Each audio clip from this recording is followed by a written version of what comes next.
Hello everybody, this is the Late Mattia Pascal by Luigi Pirandello. Chapter 1. My name is Mattia Pascal. One of the few things, in fact about the only thing I was sure of, was my name, Mattia Pascal. Of this I took full advantage also. Whenever one of my friends or acquaintances so far lost his head as to come and ask me for a bit of advice on some matter of importance, I would shrug my shoulders, squint my eyes, and answer, "My name is Mattia Pascal." "That's very enlightening, old man. I knew that much already. And you don't feel lucky to know that much?" There's no reason why that I could see. But at the time I had not realized what it meant not to be sure of even that much, not to be able to answer on occasion as I had formerly answered. My name is Mattia Pascal. Some people surely will sympathize with me. Sympathy comes cheap. When they try to imagine the immense anguish a poor man must feel on suddenly discovering, well, yes, just a blank, that he knows neither who his father was, nor who his mother was, nor how, nor when, nor where he was born, if ever he was born at all, just as others will be ready to criticize, and criticism comes cheaper still, the immorality and viciousness of a society where an innocent child can be treated that way. Very well. Thanks for the sympathy and the holy horror, but it is my duty to give notice in advance that it's not quite that way. Indeed, if need should arise, I could give my family tree with the origin and descent of all my house.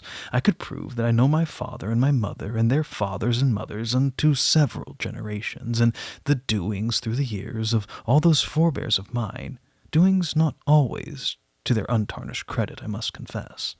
Well then, it's this way. My case, not the ordinary one by any means, is so far out of the ordinary in fact that I've decided to recount it. For some 2 years I held a position, mouse catcher and custodian in one, in the so-called Boccamazza Library.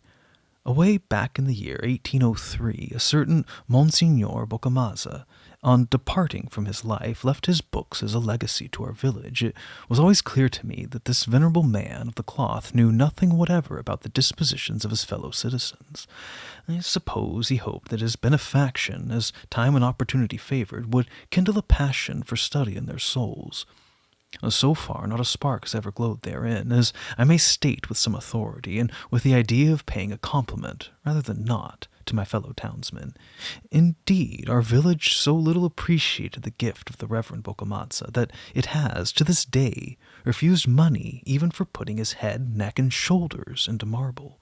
And for years and years, the books he left were never removed from the damp and musty storehouse where they'd been transported, and imagine in what condition, to the unused church of Santa Maria Liberale, a building which, for some reason or other, had been secularized. There the town government had trusted them to any one of its favorites who was looking for a sinecure, and who, for 2 lire a day, was willing to care for them, or to neglect them if he chose, and to stand the noxious odor of all that mildewed paper.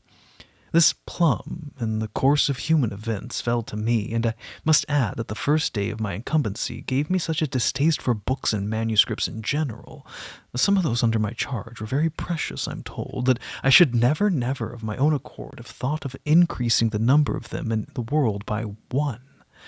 But, as I said, my case is a very strange one, and I now agree that it may prove of interest to some chance reader who, in fulfillment of Monsignor Boccamazza's pious hope, shall some day wander into the library and stumble upon this manuscript of mine, for I'm leaving it to the foundation, with the understanding that no one shall open it till 50 years after my 3rd, last, and final death.